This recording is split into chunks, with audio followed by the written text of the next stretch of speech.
Okay, my name is Dale Floyd. I'm with Penn State Extension, and this is part of our Pennsylvania On-Farm Soybean Network, which is partly funded by the Pennsylvania Soybean Board.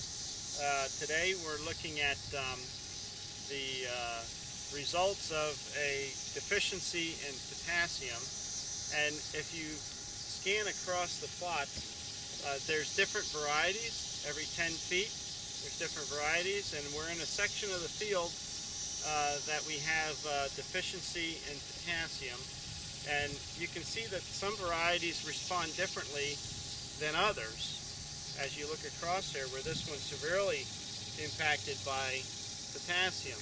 Now, we saw this earlier in the season, and we put a gallon per acre of a foliar material that was high in potassium, and it did take it out of its first initial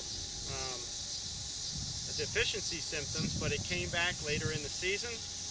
This sort of lends credence that you first got to correct the soil.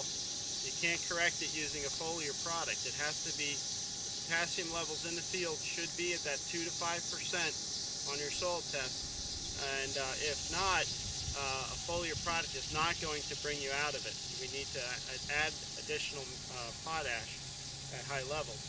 So when we look at the deficiency symptom itself, we know it's potassium because it burns from the outside edge of the leaf towards the center. It's very defined depending on the variety, where we have that, where it's taking it from the outer part of the leaf, and it's using potassium from this edge to feed the center, and that's very classic of potassium. It's interesting to note the varietal difference, where some varieties are different than others. And this is why we really value tissue testing in addition to soil testing, because that's one of the methods that we can use to better fine-tune our foliar applications of nutrients in combination with our soil management.